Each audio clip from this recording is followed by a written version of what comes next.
Capítulo 20, o João vê logo no primeiro versículo um outro anjo. Vamos ler o versículo primeiro. Então vi descer do céu um anjo. Tinha na mão a chave do abismo e uma grande corrente. Aqui fala de um abismo. Que abismo seria esse, né? Nós temos um lugar que foi mencionado lá em Lucas, capítulo 16, quando Jesus contou aquela história do rico e Lázaro. E também, quando nós estudamos sobre os gafanhotos, os demônios que estão presos no abismo, há uma referência a esse local onde estão presos demônios para uma determinada ocasião. Mas lá em Lucas 16, quando Jesus conta aquela história, ele fala de um lugar chamado Paraíso, ou Seio de Abraão, e fala de um lugar de tormento, Geena, ou o inferno, onde estava o rico. E diz que entre eles havia um abismo, de tal maneira que os que estão de um lado não podem passar para o outro. Pela história que Jesus contou em Lucas 16, a gente entendeu que de um lado via o outro, né? Mas não podiam ultrapassar aquele abismo. Então, talvez seja esse o abismo, né? Provavelmente é o único abismo que é mencionado como prisão de espíritos na Bíblia. Outras vezes que fala de abismo se refere à própria sepultura ou então às profundezas do mar, o abismo dos oceanos. Mas João vê descer do céu um anjo e ele tem uma chave. Chave significa autoridade, aquele que tem autoridade. Lembra que nós lemos que falou que Jesus tinha a chave de Davi, ou seja, a autoridade do reino. Esse anjo vem com a autoridade conferida por Deus para fazer algo. Ele vem com a chave do abismo e uma grande corrente. Ele tem na mão uma grande corrente. E é dito que ele pode fazer algo, né? Ele segurou o dragão, essa é a autoridade que foi dada a ele, a antiga serpente, que é o diabo. Lembra no capítulo 12, quando é falado do dragão vermelho? Disse o sedutor de todo mundo, a antiga serpente. Então aqui se refere a Satanás. Então esse anjo com a autoridade de Deus, qualquer anjo que Deus mandar, na autoridade de Deus, ele é mais poderoso do que Satanás, por causa da autoridade que Deus concedeu. Então ele segura o dragão, ele está aprisionando o dragão, e ele traz uma corrente, e corrente é símbolo de prisão, exatamente para prender o dragão, que é o diabo, Satanás, e o prendeu por 1000 anos. Então Satanás é lançado num abismo, aqui diz isso, né? Satanás lançou no abismo, o anjo lança no abismo, e fecha e põe selo sobre ele. O selo é aquela ideia de validade, ou por determinado tempo, estipula-se um tempo. E nesse selo, ele está cerceado, ele está preso, isolado, e existe um propósito dessa prisão de Satanás. Para que não mais enganasse as nações, ele estava fazendo isso lá no capítulo 12, fala, é o sedutor de todo mundo, aquele que engana as nações. Agora ele está preso para não enganar as nações até se completarem os 1000 anos. Então o selo traz a validade de 1000 anos, ou seja, a sentença de Satanás de prisão nesse abismo será de 1000 anos. Por que que ele fica preso por 1000 anos? Para não enganar as nações. Porque exatamente aí a volta de Cristo, como nós vimos no capítulo 19, quando ele vem, ele derrota as nações, o anticristo e o falso profeta são lançados vivos dentro do lago do fogo, e agora Cristo veio para reinar, e o reinado dele é milenar, é um reinado de 1000 anos. Volte a sua memória agora para aquela base profética que nós estabelecemos lá em Daniel. Daniel capítulo 2, Daniel capítulo 4, nós vimos a grande estátua do sonho de Nabucodonosor, e os 4 animais que saíam do mar, que Daniel teve essa visão. Lembra que a estátua ela começa com o reinado, né, a cabeça, e vai até os pés, começando com o reinado de Nabucodonosor, indo até o reinado do anticristo. E quando Nabucodonosor, em sonho, via aquela grande imagem terrível, ele também viu uma pedra cortada sem auxílio de mãos, ou seja, não é por força nem vontade humana, mas aquela pedra foi cortada de uma rocha eterna, aquela pedrinha que foi cortada de uma rocha eterna. Na sua primeira vinda, Jesus veio como filho do carpinteiro, humilde, que montou em jumentinho quando entrou em Jerusalém, foi aclamado como rei, mas essa pedra ela cresceu e ela encheu toda a terra. Aqui fala do reinado de Cristo, é exatamente isso que está falando em Apocalipse 20. Satanás é tirado de cena, afastado, para não enganar as nações, até que se completem os 1000 anos, que é a duração do reinado milenar de Cristo. Mas aí o verso não termina aí.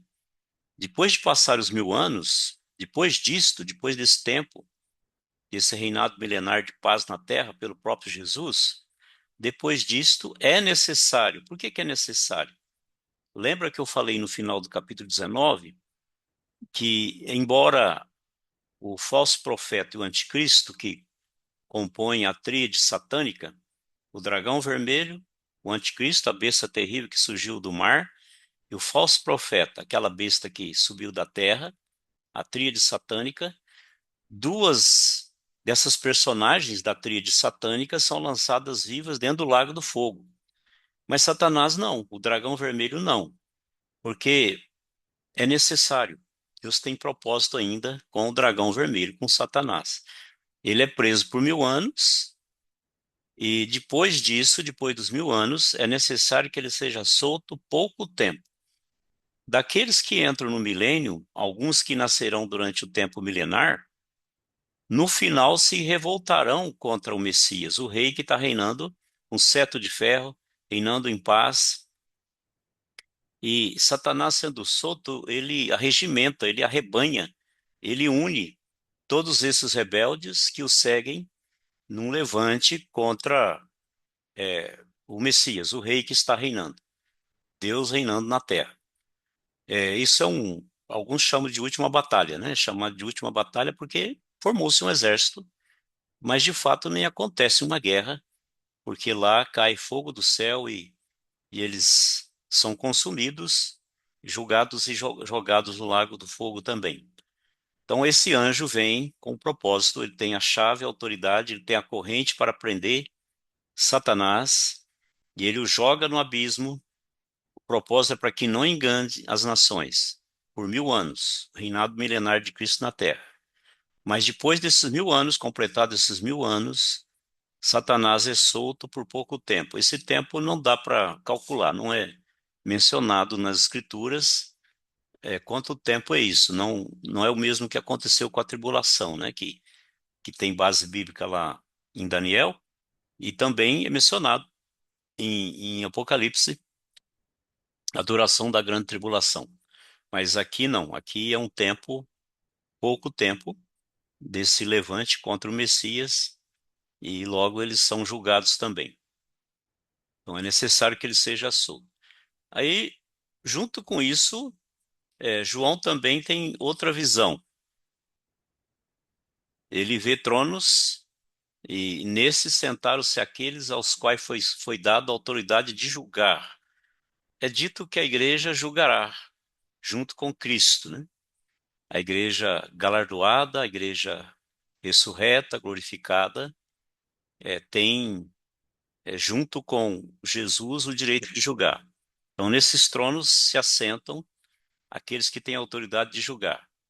Vi ainda as almas dos decapitados por causa do testemunho de Jesus. Aqui é uma referência direta a todos aqueles que morreram durante o período da grande tribulação. A intensa perseguição que o anticristo moverá durante a grande tribulação resultará em muitas mortes, muitos mártires. E a forma de da morte deles aqui está falando de degola, né? Cortar o pescoço. Usa-se a palavra decapitar, que inicialmente era usado para cortar as mãos, também para o pescoço. Então tem duas palavras aí que se referem à morte cortando o pescoço, decapitar ou degolar, né?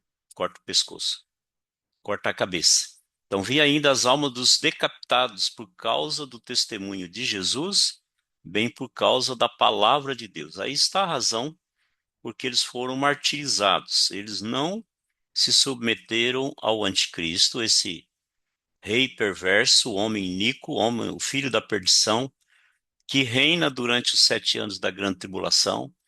Eles não aceitaram a marca do anticristo, eles pertencem a Deus, e por causa desse testemunho de Jesus, bem como da palavra de Deus, e não terem adorado a besta, como diz aí, tantos quantos não adoraram a besta, nem tampouco a sua imagem, e não receberam a marca na fronte e na mão. Então, esses são aqueles que foram martirizados durante o período da grande tribulação. João está vendo as almas deles, eles não ressuscitaram ainda, não houve ressurreição para eles.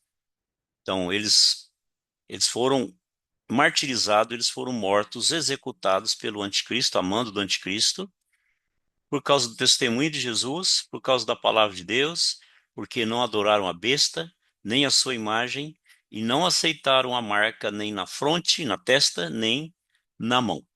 Mas aí diz que eles viveram e reinaram com Cristo durante 1000 anos. Então aqui sim acontece a ressurreição. O primeiro ele vê as almas, depois é dito que eles viveram, ressuscitaram e reinaram com Cristo durante 1000 anos. Aqui está tudo junto nesse versículo. Depois ele vai separar aqui e vai falar sobre a ressurreição. Os restantes dos mortos não reviveram até que se completassem os 1000 anos. Essa é a primeira ressurreição. Então, notem que há uma separação entre a ressurreição dos mártires da grande tribulação, dos outros que continuam na morte até que se completem os 1000 anos, né?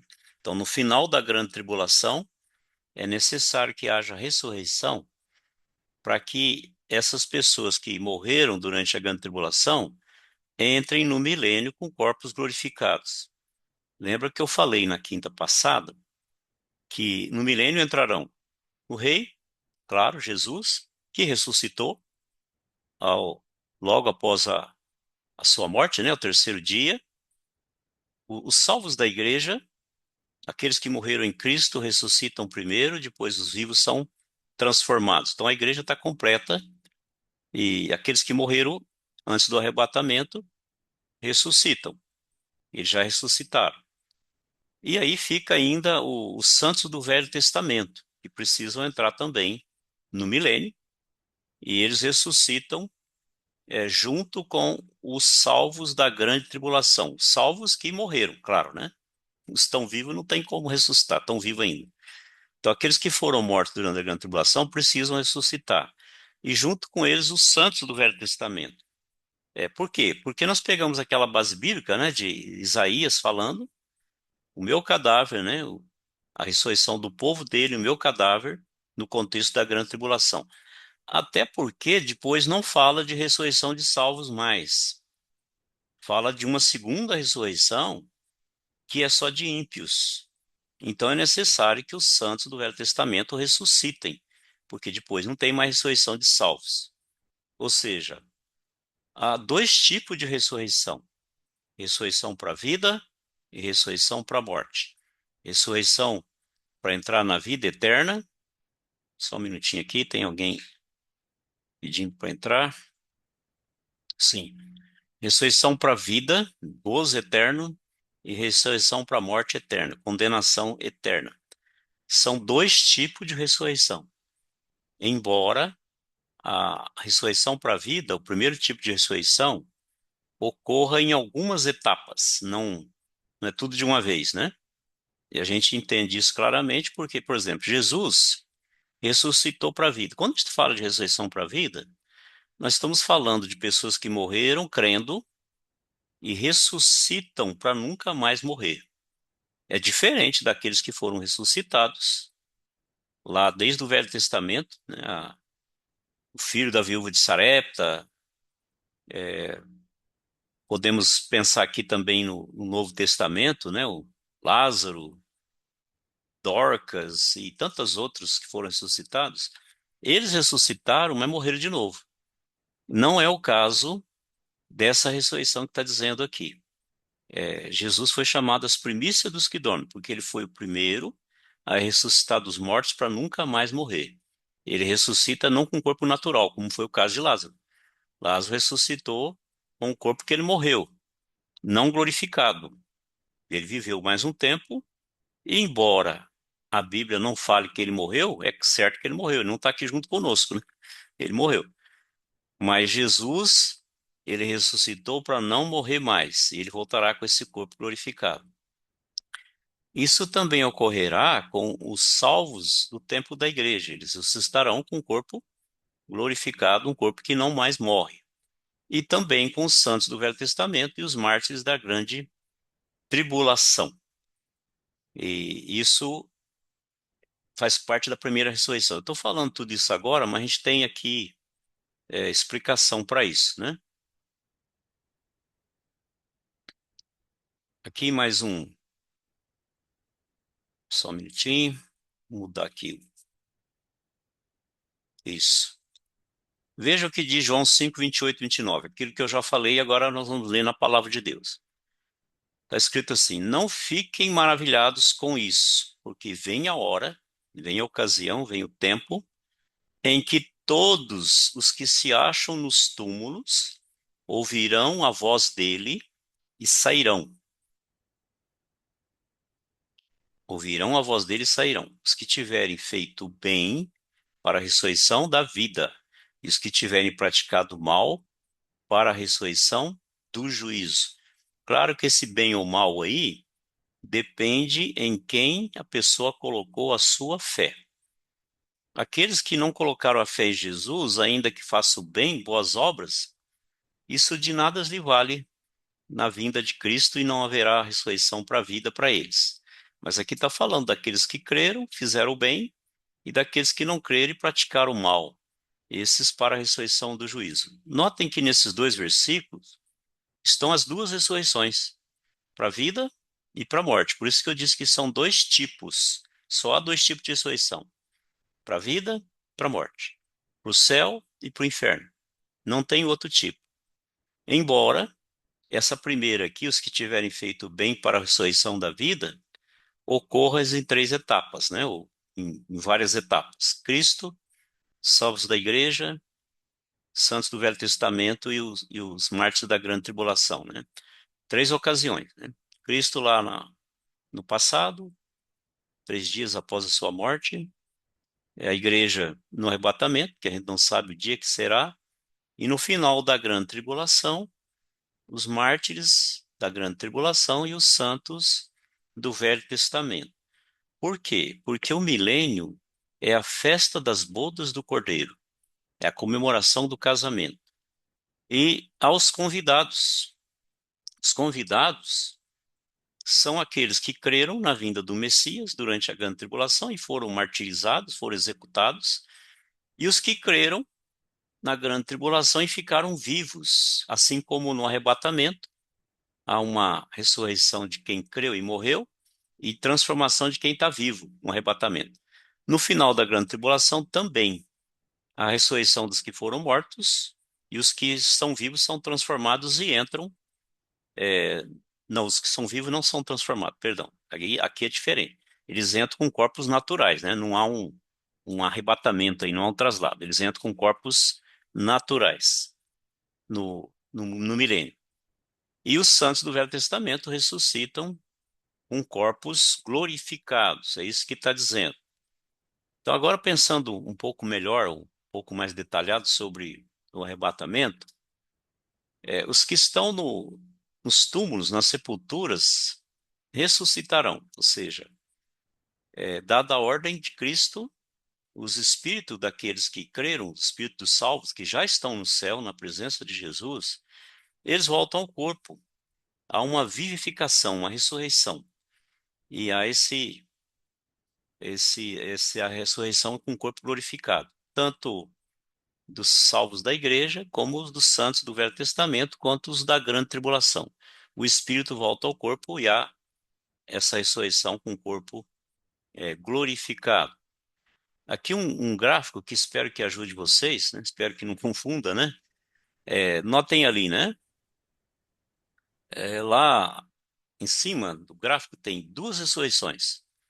E aqui nós estamos falando de corpo glorificado, Romanos 8:23, quando Paulo escreve, no final do verso, dizendo: também gememos em nós mesmos, esperando a adoção, a saber, a redenção do nosso corpo.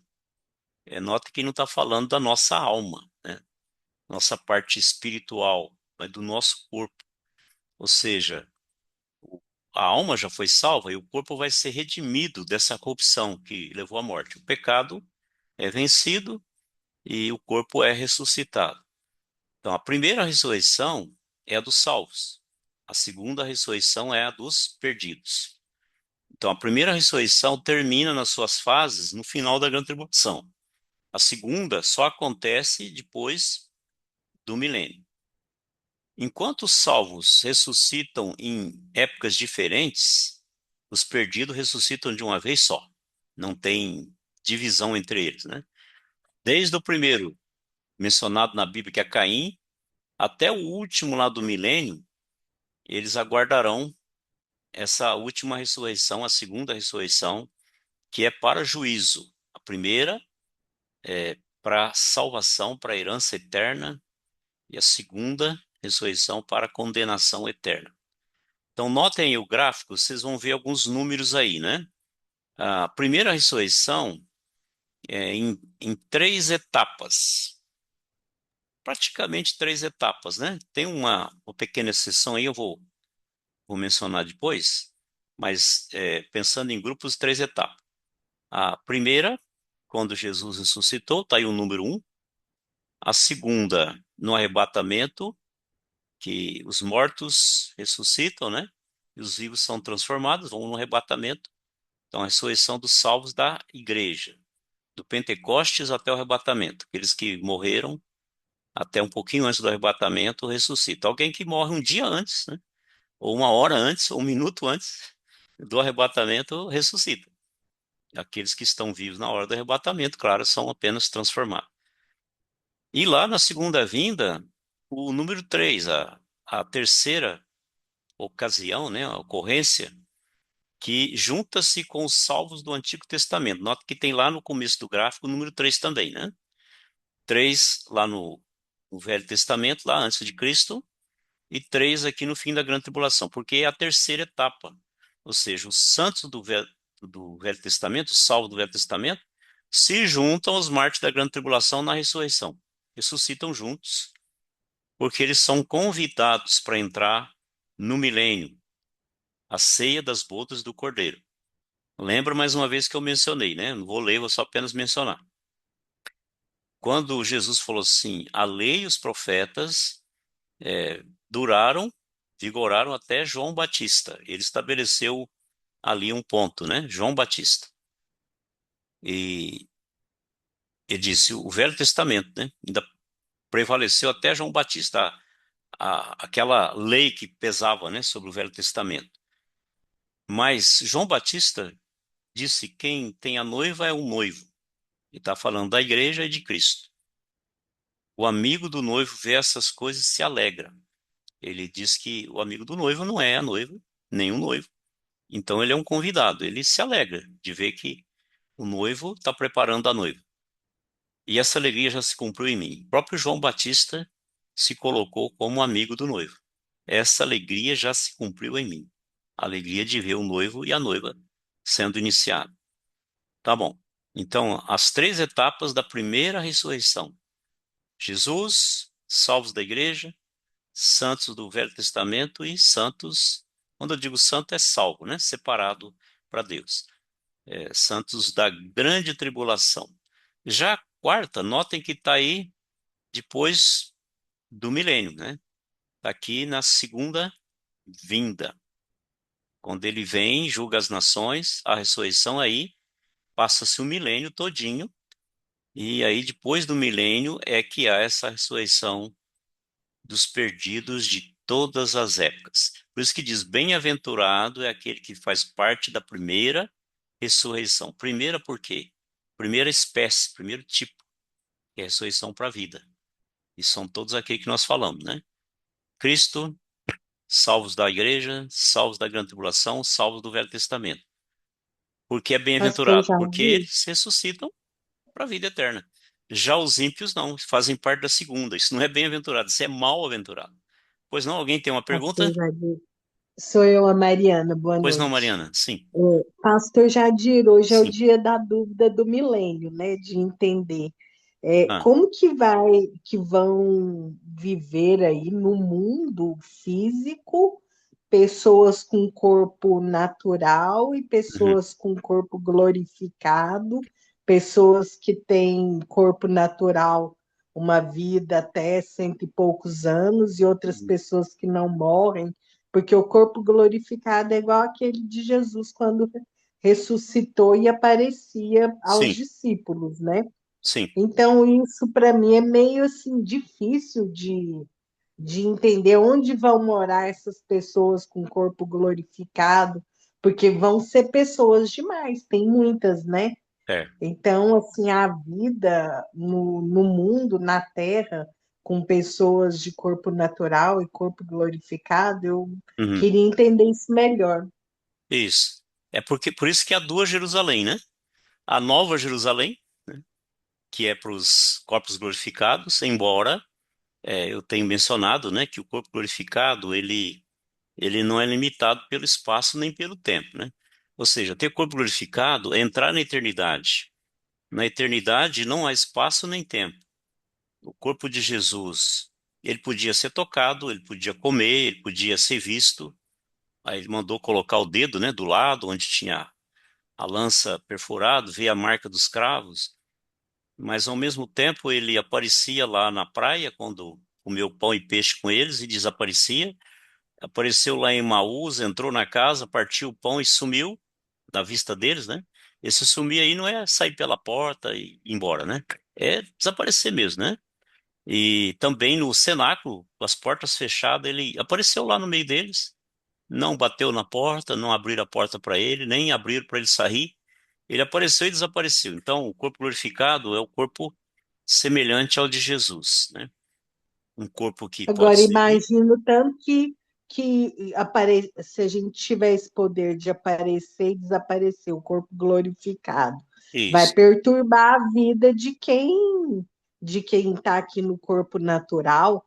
Toda hora aparece alguém, um salvo, um santo que está no corpo glorificado e interfere na vida, no andar aqui e muitas pessoas, não é, né? Aparecendo, interferindo, como que é isso? Então, os que ficaram vivos no final da grande tribulação, e eles só entraram no milênio porque eles creram na vinda do Messias. Então, o Messias vem à Terra, o Messias derrota o anticristo, e Cristo vem à Terra, ele não vem só. Ele vem nas nuvens, ele vem em glória, ele vem com os anjos, ele vem com a igreja glorificada. Então, os vivos, eles vão contemplar tudo isso, né? Os que ficaram vivos no final da grande tribulação, eles vão contemplar tudo isso. Eles vão contemplar santos do Velho Testamento ressuscitados, né? Então, não será um susto para eles, uma surpresa. Eles vão contemplar tudo isso. Eles vão habitar a terra, né? Cuja capital terrestre do reino é Jerusalém. Mas sobre a Jerusalém terrestre paira a Nova Jerusalém, a cidade que desceu do céu, morada dos salvos, né? E no capítulo 21 a gente vai ter toda a descrição da Nova Jerusalém, tudo que existe nela e qual o propósito dela. Então, é, nós vamos, ao mesmo tempo, estar na Nova Jerusalém em cima, nós vamos poder vir para a terra também, não há nenhum impedimento. Claro que a Bíblia não fala muitos detalhes, né, do que vamos fazer e tudo que vai acontecer, né? Simplesmente que está convivendo a Nova Jerusalém e a antiga Jerusalém, né? Agora completamente restaurada com o templo, né? E tudo foi restaurado na grande tribulação, né? Claro que sem adoração no templo, porque o próprio Jesus está presente, né? Ali, né? E todos saberão disso. Agora, por que que é preciso que haja um milênio, né? E tudo isso aí, né? É preciso porque foi prometido a Israel, foi prometido a Israel a terra que foi prometida a Abraão, do Rio do Sul até o Eufrates, essa terra nunca foi dada, nunca foi conquistada por Israel. Essa é a questão, né? Ela nunca, Israel nunca teve toda essa terra. Quando é que Israel teve do Rio Nilo até o Eufrates? Nem nos anos gloriosos de Salomão e Davi, né? Não, não existiu isso, não, nunca aconteceu. Então essa promessa tem que se cumprir, de Israel ter toda essa terra. Outra razão, porque Israel não tem ali o lugar do templo. No período da grande tribulação eles vão ter esse lugar do templo também, né? Que cumpre-se. Cristo vai reinar sobre Israel nessa época, cumprindo todas as profecias que não se cumpriram, porque é, tudo aquilo que Deus promete, ele cumpre. Se ele não cumpriu no passado, ele vai cumprir ainda, cumprir no futuro, né? Então isso vai acontecer. Esses aí que entram no milênio, eles têm corpos naturais porque nascerão filhos deles. Só entram os salvos, né, no milênio. Mas no final, há um grande grupo, muita gente mesmo, que se rebela contra o Messias. E se só entram os salvos no milênio, quem são esses que se rebelaram? Né? Só podem ser aqueles que nasceram durante o milênio, um grande período, né? É durante o milênio que se rebelam contra o reinado do Messias. E quando Satanás é solto no final do milênio, eles estão prontos a seguir Satanás, mais uma vez numa rebelião contra o Messias, contra Jesus. E ali é onde cai fogo do céu, é o mais para frente no capítulo, né? Cai fogo do céu sobre eles, e eles são destruídos ali, né? Um pouquinho mais sobre as ressurreições aqui, acompanha aí nesses gráficos aqui. Aqui o capítulo 20, versículo 6 diz assim: Bem-aventurado os santos, os que participam da primeira, bem-aventurados e santos, os que participam da primeira ressurreição. Por que que é bem-aventurado? A sequência do versículo esclarece. A segunda morte não tem poder sobre eles. Por que segunda morte? É a morte eterna. O crente, aquele que nasceu de novo, ele só morre uma vez. Ele nasce duas vezes e morre uma vez. Ele nasce fisicamente, do pai e da mãe, e ele nasce espiritualmente da água e do espírito. E ele morre fisicamente, caso aconteça antes do arrebatamento, claro, né? Ele morre fisicamente, a primeira morte. Mas ele não tem uma segunda morte. Como ele nasceu da água e do espírito, ele nasceu espiritualmente, mesmo que o seu corpo morra, o seu espírito não morre, não experimenta a segunda morte, está vivo lá no céu. Então ele não sofre a segunda morte, porque a segunda morte é a separação eterna de Deus, é morte eterna. Já o ímpio é o contrário, né? O ímpio nasce uma vez só, do pai e da mãe, mas como não nasceu da água do espírito, não nasceu de novo, ele morre duas vezes. Ele morre fisicamente e ele morre espiritualmente, né? Está morto espiritualmente. E essa morte espiritual é eterna. Não tem, não tem retrocesso, né? Não tem recurso. É morto eternamente. Essa é a segunda morte. Mas os santos, os que participam da primeira ressurreição, lembra novamente que eu falo que a primeira ressurreição é espécie, tipo. Ela acontece em algumas fases, não é de uma vez só. E a prova disso é que Cristo já ressuscitou e não morre mais. Os salvos da igreja um dia vão ressuscitar no arrebatamento. E os santos do Velho Testamento e os mártires da grande tribulação também.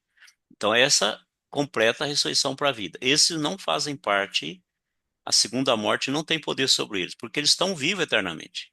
Então, eles não morrem eternamente. E, e eles serão sacerdotes de Deus e de Cristo e reinarão com ele durante 1000 anos. Entra com ele no reinado, né? Tá junto com ele no reino durante os 1000 anos. Vamos um pouquinho mais adiante. Então, no arrebatamento, nós não precisamos ler, são passagens bem conhecidas, né? 1 Tessalonicenses Pastor, capítulo 4, 1 Coríntios é que fala dos que morreram em Cristo. Até o pastor Serginho, quem estava no aniversário, vai lembrar bem, né? Que ele falou, né? Que de nenhum modo precederemos os que dormem. É coisa de segundo, ou milésimo de segundo, mas os que morreram em Cristo ressuscitam e os vivos são transformados. E aí está a igreja completa para encontrar Jesus nos ares, né? Aí as passagens que falam sobre isso. Mas também nós temos que lembrar que em Apocalipse capítulo 11, nós estudamos sobre as duas testemunhas. Essa é a sessão que eu falei, né? Que acontece aí. Houveram as duas testemunhas e elas morreram, né? Lembra que o anticristo as mata ali na praça da Grande Jerusalém e elas ficam ali, cadáver esticado ali na praça da grande cidade, que é Jerusalém. Mas de repente, quando o mundo todo está contemplando, elas ressuscitam e sobem para Deus, né? Então elas ressuscitaram durante a grande tribulação, não no final, mas na grande tribulação, né? E a gente só pode entender que elas ressuscitaram com o corpo glorificado, né? Porque não fala delas voltarem para morrer de novo, né? Não, não é essa menção aí, né? A não ser que não houve menção de propósito, né? Mas não há, né? E aí os mártires da grande tribulação, os que morreram na grande tribulação e tendo reconhecido a Cristo, o Messias, estão incluídos aí. Essa faz parte da primeira ressurreição, né? Aqui nós não falamos de Cristo, porque é óbvio, né? Nós estamos pensando naqueles que ressuscitaram crendo em Cristo. Mas depois do milênio vem a segunda ressurreição, que é o assunto do capítulo 20, versículo 11, que nós não chegamos ali ainda. E fala lá que esses ressuscitam para juízo final. É o juízo final que sempre se fala, ou juízo do grande trono branco, quando Jesus se assenta para julgar, onde fala os mortos foram julgados pelas coisas que estavam escritas nos livros, segundo as suas obras. São os ímpios de todas as épocas, né? Ressuscitam para o juízo final. Uma visão geral que talvez ajude vocês. Nós temos a época da igreja, ali o Pentecoste no começo e o arrebatamento. Fechou-se um ciclo, né? Aí vem a grande tribulação, 7 anos. Enquanto acontece a grande tribulação, já houve o arrebatamento. Ao Bema, Tribunal de Cristo, que é premiação, recompensas em formas de coroas de ouro, que representam os galardões, por todas aquelas obras que fizemos movidos pelo Espírito Santo. E no final da grande tribulação, a vinda de Cristo em glória. Ele senta-se no trono da glória para julgar as nações, separar as ovelhas dos cabritos. Aí acontecem a ressurreição dos mártires da grande tribulação e os santos do Velho Testamento. Então aí estão os convidados para entrar no milênio. Entram no milênio como convidados. E é claro, aqueles que ficaram vivos no final da grande tribulação entram com corpos naturais no milênio. No final do milênio, aí o juízo final, grande trono branco. Essa é a segunda ressurreição de todos os perdidos para que sejam julgados também com seus corpos, né?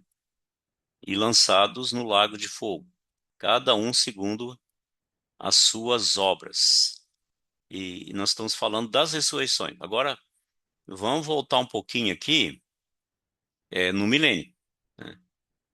Aqui está falando de ressurreição, aqui está falando de milênio, e nós precisamos voltar aqui no milênio. É um texto aqui muito importante, um verso. Zacarias 14:9 diz assim: E o rei, o Senhor será rei sobre toda a terra.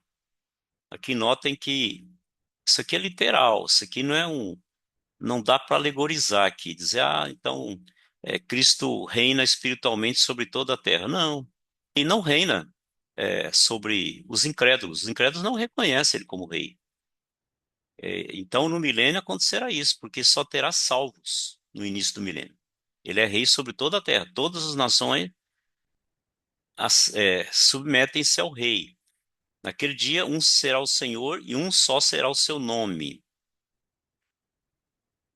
Agora, depois do milênio, aí é diferente, né?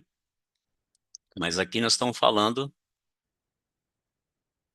da ocasião do milênio. Agora, depois dos 1000 anos, aí sim será a ressurreição dos ímpios. Mas para esse que estão aí no milênio e todos aqueles que ressuscitaram antes do milênio, a morte não terá. As características do milênio, algumas referências que falam um pouquinho, né? Lá em Isaías 11, 6, 7 diz assim: o lobo habitará com o cordeiro. Ou seja, o que que a gente entende aqui? Que não haverá animal carnívoro, né? O leopardo se deitará junto do cabrito. São predadores e eles não estão fazendo nada, né, com as presas. Por quê? Houve uma mudança na natureza dos animais.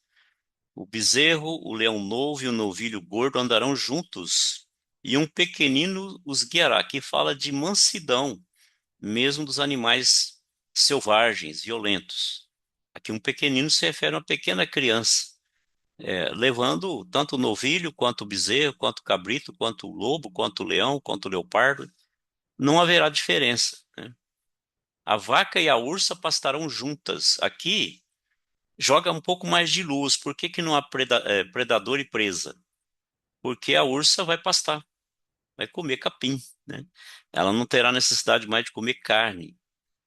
E as suas crias juntas se deitarão, e o leão comerá palha como o boi. Notaram mais uma afirmação, né? O leão comerá palha como o boi. Se a gente não interpretar literalmente isso, de pensar que o lobo é lobo, que o leopardo é leopardo, que o cabrito é cabrito, o bezerro é bezerro, o leão novo é leão, o novilho é novilho, a vaca é vaca, a ursa é ursa, o leão e o boi são leões e são bois, né? Aí complica tudo a interpretação, né? Se eu começar a pensar aqui em pessoas ou nações, e aí nós não temos interpretação nenhuma, né? Vamos pensar aqui que é uma alegoria, que não são animais, né? Está falando de paz entre as nações. Tá bom. Se a questão é paz entre as nações e não a questão da natureza dos animais, tá bom. E quem é o lobo? Quem é o cordeiro? Que nação é o cordeiro? Que nação é o leopardo? Que nação é o bezerro? Que nação é o novilho? E a ursa? Então vai para um caminho que não tem fim, né? Mas aqui é uma transformação na Terra durante o milênio, e isso, claro, ficará para sempre, né? Da mansidão e da ausência de predador e presa. Um pouquinho mais aqui, os versos 8 e 9 agora. A criança de peito, ou aquela que mama ainda, brincará sobre a toca da cobra, né? O basilisco, né? Um animal peçonhento, não tem perigo nenhum mais, né? Pode botar a mão, pode pegar, né? E o já desmamado meterá a mão no ninho da serpente. Não se fará mal nem dano algum em todo meu santo monte, porque a terra se encherá do conhecimento do Senhor, como as águas cobrem o mar.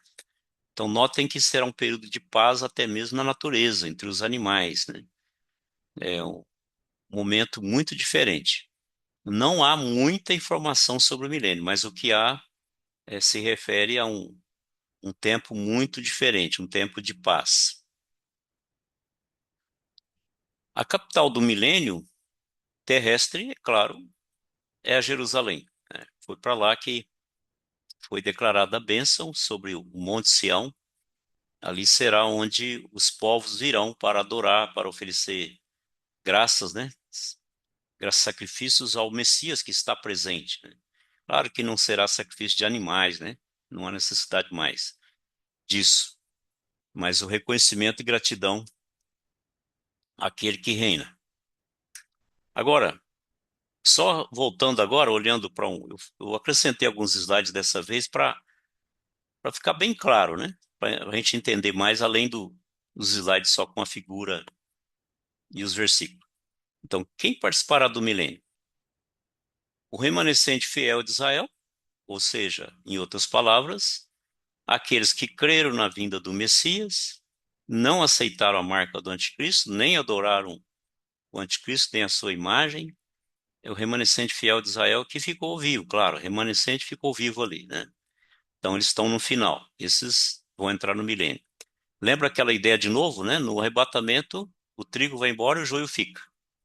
No final da grande tribulação, o joio é tirado e o trigo entra no celeiro, no milênio. Os sobreviventes da grande tribulação, né, que não são de Israel, mas também não creram no anticristo, ou não adoraram o anticristo, não serviram o anticristo, não aceitaram a marca da besta. Eu colocamos separado aqui para mostrar que tem gentios também, não é só judeus, né, mas todo aquele que creu na vinda do Messias. Os mártires, aqueles de Israel ou não de Israel, gentios, de outras nações que creram e foram executados pelo amando do anticristo, ressuscitam. E a igreja glorificada, ela entra, claro, como rainha, está junto com o rei. Todos os santos de todas as eras, né, ali entram no milênio. E, é claro, também os santos do Velho Testamento, né? Todos os santos de todas as eras estão aí, junto no milênio. O versículo 7 diz assim: Quando, porém, se completarem os 1000 anos, tempo do milênio, Satanás será solto da sua prisão. Então, 1000 anos de paz exatamente. Quando deu 1000 anos exatamente, Satanás é solto. Provavelmente pelo anjo que o prendeu, né? Vai lá e solta ele. E sairá a seduzir as nações que há nos quatro cantos da terra, Gog e Magog, a fim de reuni-las para a peleja. Esse Gog e Magog ficou como um símbolo do povo do norte, né? Pensando na genealogia lá dos filhos de Noé, eles seriam os antepassados dos russos, né? Dos soviéticos lá do norte. Mas aqui não se trata mais de russo, de ucraniano, estoniano, não. Aqui ficou como um símbolo, né, de povos do norte que se reúnem contra Israel, a fim de reuni-las para a peleja. Satanás vai, o sedutor das nações volta a seduzir e reúne para a peleja. Por isso que eu disse que não pode ser os salvos que entraram no milênio, eles já pertencem a Cristo, né? Então são aqueles que nasceram durante o milênio. Daqueles que entraram no milênio com corpos naturais terão muitos filhos, 1000 anos, né, para ter filhos. Provavelmente volta aquela vitalidade e fertilidade que havia lá no tempo de Adão, né, de Sete, né, de Enos, daqueles primeiros, né, que povoaram a terra, porque fala aqui de uma grande multidão, uma imensa multidão. Usado uma hipérbole aqui, o número dessas é como a areia do mar. Muita gente ainda. Então, notem que há um problema muito sério, né, com o homem, que é a velha natureza. Satanás está ausente da terra. Ele não pode nem ser culpado, porque ele está preso no abismo. Mas a velha natureza continua, no ser humano. Por quê? Porque, embora salvos na grande tribulação, aqueles salvos que entram com corpo físico no milênio têm filhos e passam a velha natureza para os filhos.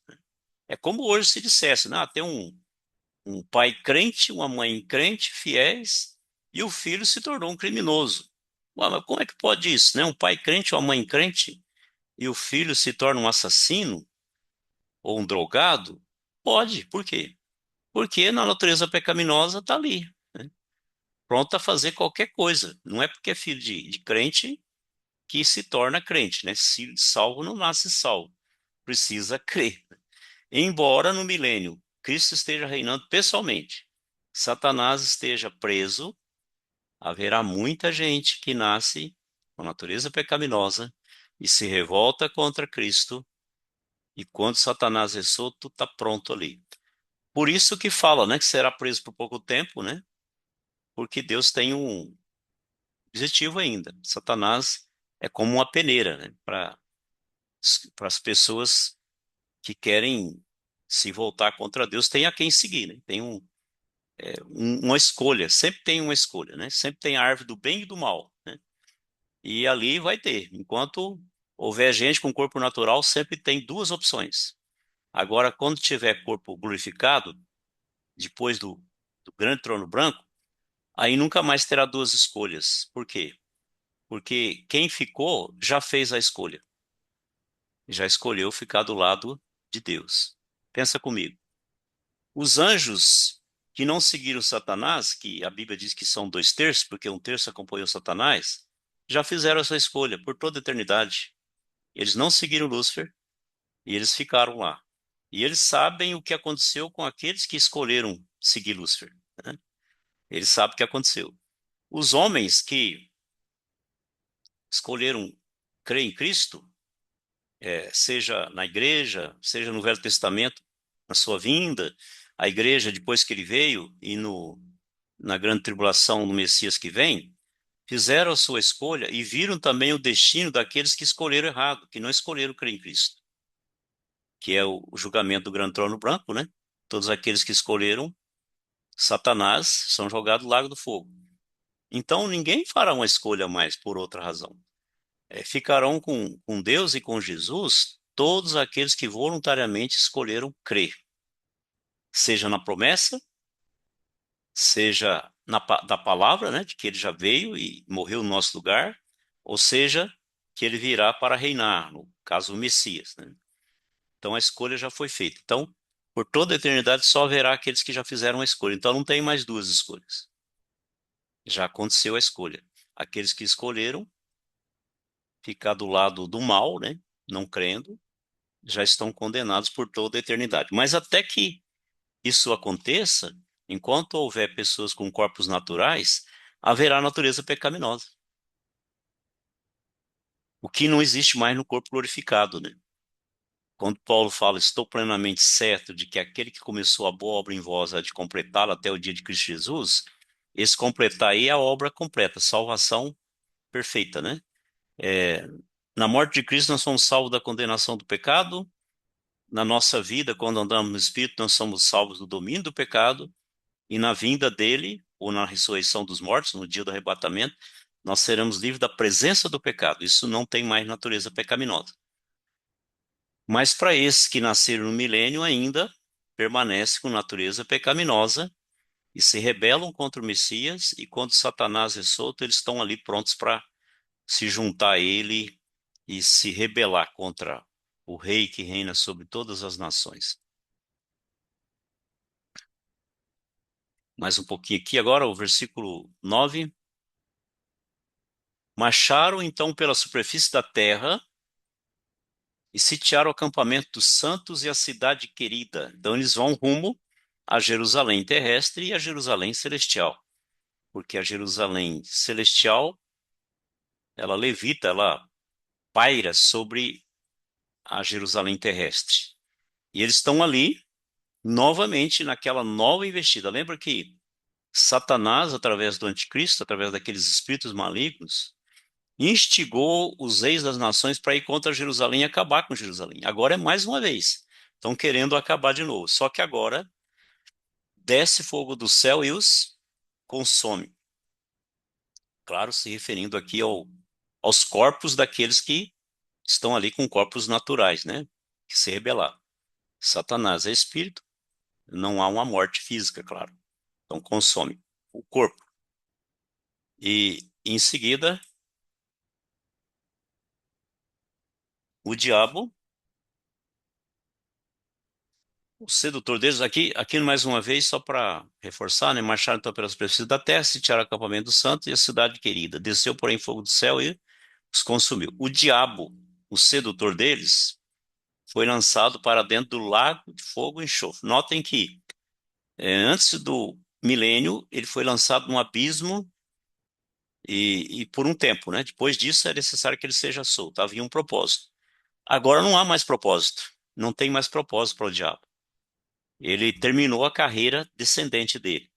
Ele estava no céu, habitação de Deus, foi expulso, lançado nos ares, né? Ele é o príncipe da potestade dos ares. Na grande tribulação ele é lançado na terra. Lembra quando Miguel e seus anjos vêm e luta contra o dragão e seus anjos e não acha-se mais lugar para eles nos ares, ele é lançado na terra. Ele é lançado na terra com grande fúria. Capítulo 12 de Apocalipse. Nós já estudamos isso. Aqui No final da grande tribulação, o anjo prende no abismo. Então ele desceu mais um pouco ainda, né? Céu, ares, terra, abismo, e agora é o ponto final dele. Final no sentido de onde ele não sai mais. Ele é lançado para dentro do lago de fogo e enxofre, o mesmo local aonde já estão a besta e o falso profeta. Lembra quando, capítulo 19, Jesus vence o anticristo e o falso profeta, eles são lançados vivos dentro do lago do fogo e serão atormentados de dia e de noite pelo século do século. Novamente está junto a tríade satânica, né? A gente usa a palavra trindade, mas não é bem, né? É tríade mesmo, é melhor. Eles estão lá agora, os três lá, condenados por toda a eternidade. E não só eles, mas todos aqueles, né, que os seguiram. E aí João vê um grande trono branco, um trono branco que fala de justiça, pureza, e aquele que nele se assenta. Aqui se fala de Jesus Cristo. Lembra que Jesus disse: O Pai a ninguém julga, mas todo julgamento entregou ao Filho. Todo julgamento entregou ao Filho. No Bema, que é um julgamento das obras para galardão ou não, é o Filho, Jesus. Agora, no juízo do grande trono branco, ele vai julgar todos os ímpios, é o Filho também. Por que coube ao Filho julgar todos os perdidos? Porque ele morreu pelos seus pecados. Eles não creram nele como suficiente Salvador, né, que expiou os seus pecados.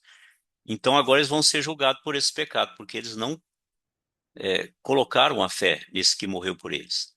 Ele dizia um grande trono branco e aquele que nele se assenta, de cuja presença fugiram a terra e o céu, e não se achou lugar para eles. Então aqui não acontece na terra esse julgamento, mesmo porque eles não estão mais ali, né? Fogo os queimou, o corpo foi destruído, mas os seus espíritos não estão ali. Também de todos os ímpios que viveram até aquela época não estão mais ali, né? Estão no inferno aguardando esse julgamento. E ele continua nessa visão e diz assim: Vi também os mortos, os grandes e os pequenos. Então não importa a autoridade que teve, né? Se foi rei, se foi um plebeu, se foi um vassalo, se foi um grande homem, não tem exceção, não há diferença. E eles estão em pé diante do trono. Eles não estão assentados, né, como a igreja, né, que já está assentada, reinando com Cristo, mas estão em pé, pé aguardando o julgamento, como o réu em pé diante do juiz para ouvir a sentença. E aí diz que se abriram livros. É claro que no céu não há livros, né? Não há. Essa é uma expressão para a memória de Deus. Ou seja, tudo que foi feito está registrado. Deus não esqueceu de nada. A sua mente não se esquece de nada. Hoje, se fosse uma linguagem contemporânea, dizer, né, arquivos, né, se abriu um HD, se abriu naquela época eram livros, onde se anotava. Ainda outro livro, o livro da vida foi aberto. Então, os livros contêm os pecados dos homens e o livro da vida contém o nome daqueles que foram salvos. Então, aquele que não está no livro da vida, ele é julgado conforme o que está nos livros, as suas obras, conforme o que se achava escrito nos livros. Só fica no livro da vida quem é vivo.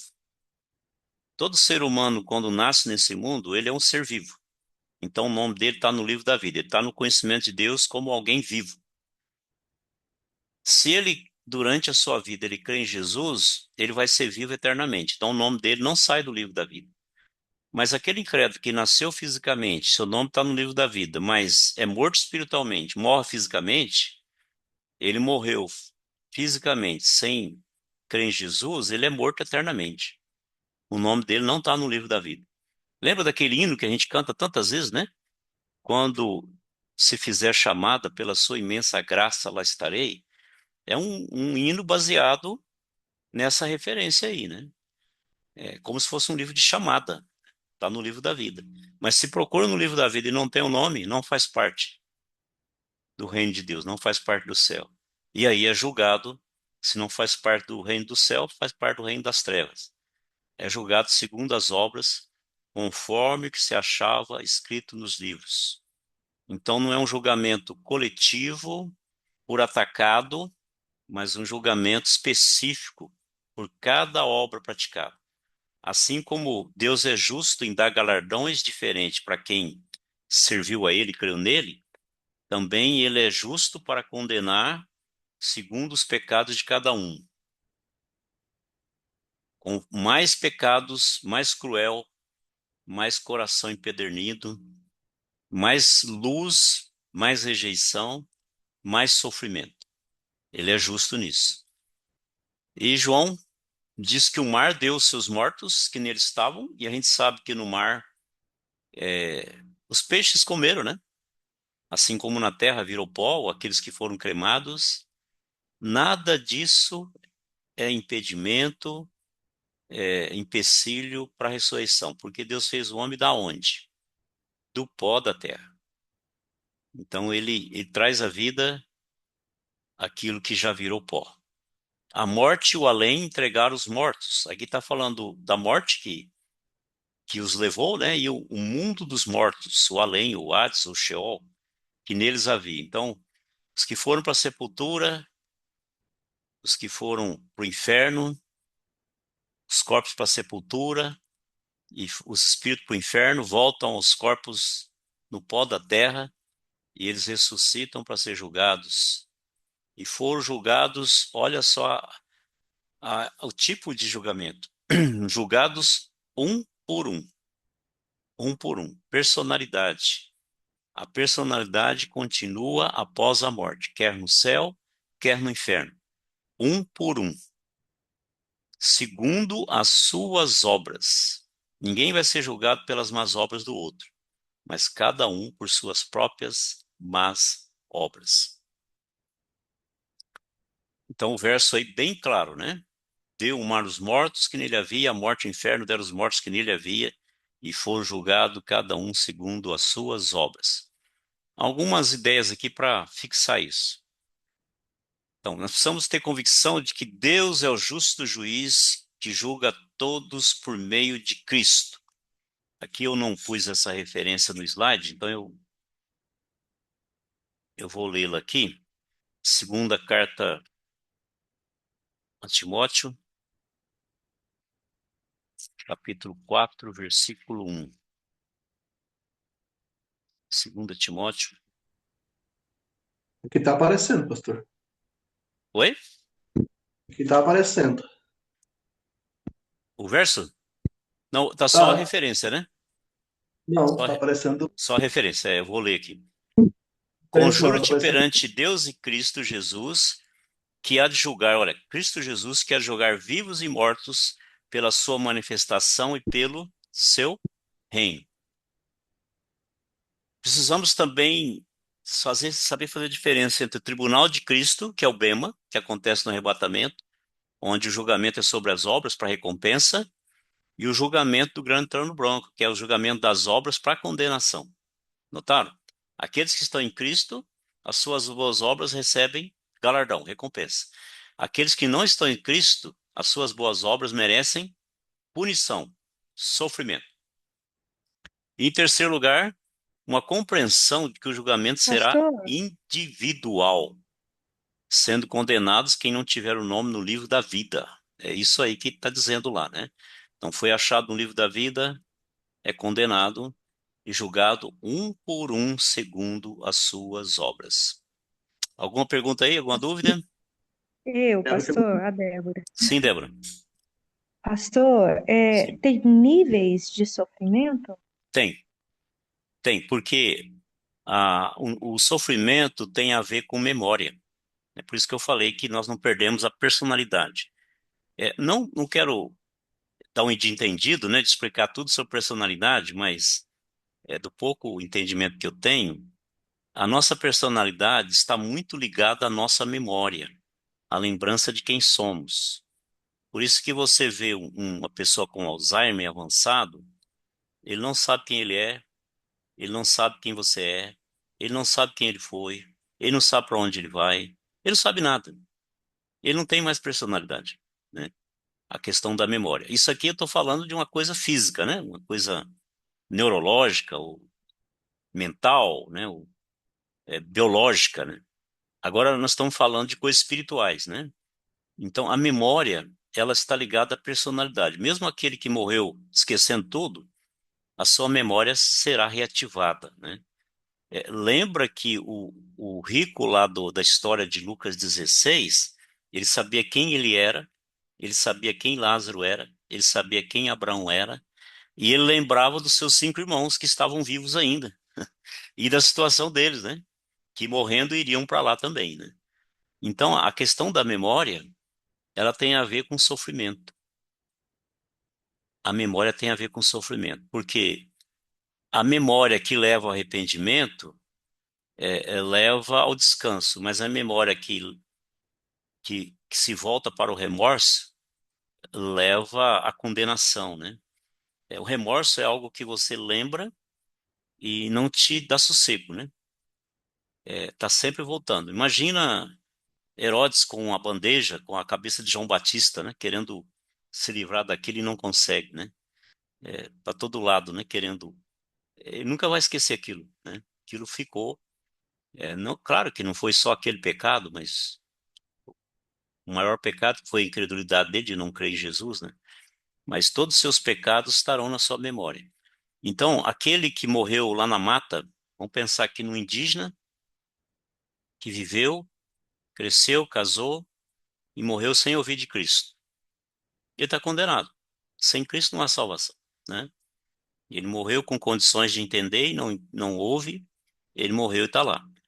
Mas pensa naquele vizinho de uma igreja evangélica que prega o evangelho, ele ouviu tantas vezes as pessoas chegando para reunir, e alguém pregou o evangelho para ele, mas ele rejeitou, ele ganhou Bíblia, mas não leu. Quem vai sofrer mais? Aquele que nunca ouviu ou aquele que sempre ouviu e rejeitou? Maior privilégio, maior responsabilidade, maior sofrimento. Então haverá Pastor, níveis, então níveis de. por isso Hum, que essas as ações, né, uhum, do condenado também vai ser julgada, né? Porque não faz, sim, fiquei pensando, não faz muito sentido, já que né? estão todos condenados, por que Sim, julgar um por é um, né? isso. É. A razão deles estarem lá é um pecado só, incredulidade, né? Esse é o pecado imperdoável hoje, né? Pecado no passado foi blasfêmia do Espírito Santo, né? Eu disse no passado porque tem uma interpretação exegese hermenêutica aí que explica que foi só naquela época de Jesus, né? Agora, hoje o pecado imperdoável é a incredulidade. Não creu, não tem como ser perdoado, né? Não existe expiação para aquele que não creu, né? Então, todos estão lá por causa da incredulidade, por causa de um pecado só, não creram em Jesus, né? Estão lá.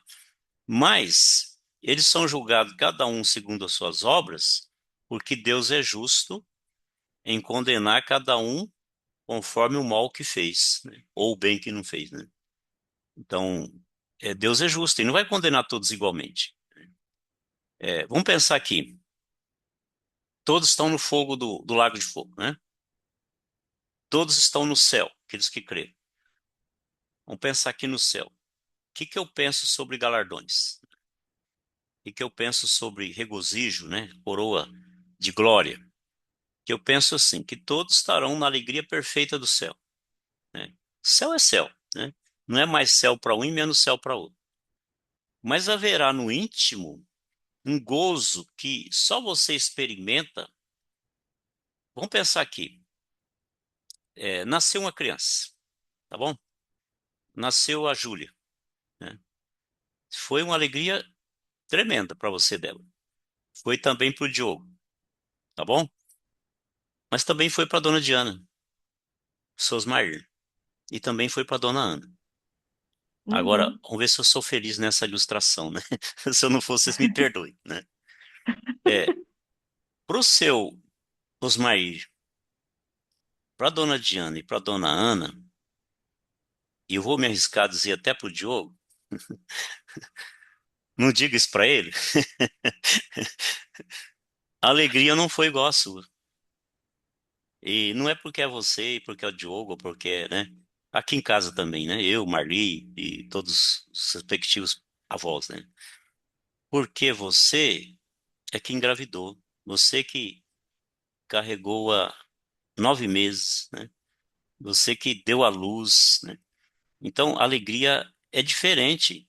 Todos estão Uhum, alegres, mas a alegria em alguns é mais que em outros, entendeu? Assim, a minha entendi. alegria, ela não vai ser igual a do apóstolo Paulo, né? Agora, isso não vai Uhum, fazer uma distinção, né?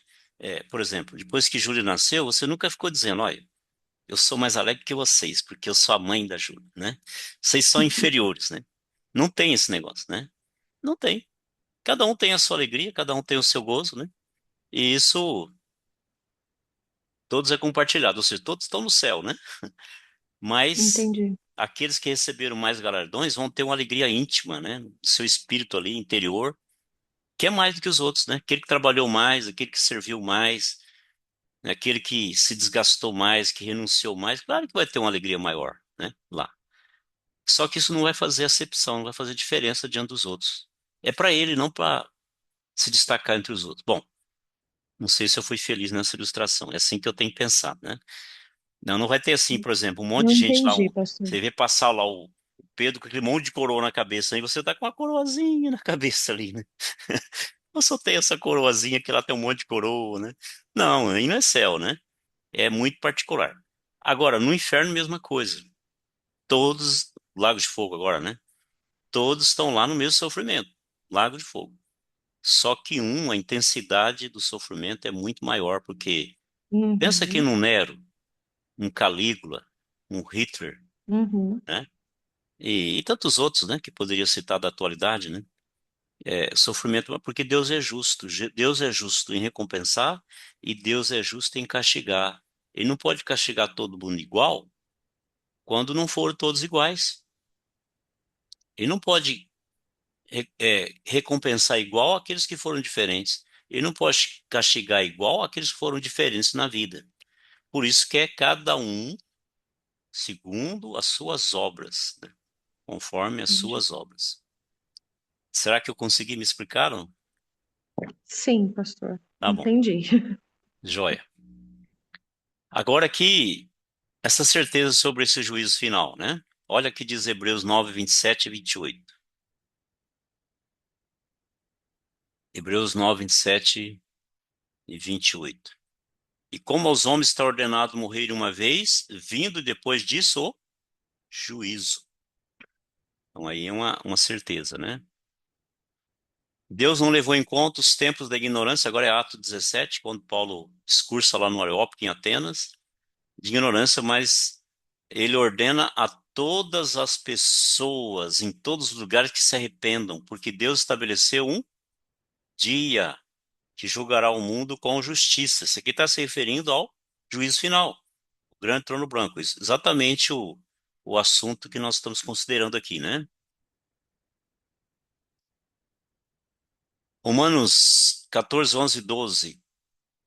Porque está escrito: pela minha vida, diz o Senhor, todo joelho se dobrará diante de mim, toda língua, de maneira que cada um de nós dará conta de si mesmo a Deus, né? Que é salvo das suas obras, boas obras, e o que é perdido das suas más obras. Uns para recompensa e outros para condenação eterna. Os ímpios serão lançados no inferno e todas as nações que se esquecem de Deus. É uma palavra do Salmo 9, versículo 17. E o inferno todo, né, será lançado no lago do fogo, claro. Versículo 14. Então a morte e o inferno, é isso aí que está dizendo, né? A morte e o inferno, o último inimigo a ser vencido é a morte. A morte existe por causa do pecado, não haverá mais pecado, não haverá mais morte. E o inferno, todos aqueles que estão lá, foram lançados para lento do lago de fogo. Esta é a segunda morte, o lago de fogo. Morte na Bíblia não é cessação de existência. Morte na Bíblia é separação de Deus. quando fala que nós estávamos mortos nos nossos delitos e pecados, nós estávamos separados de Deus.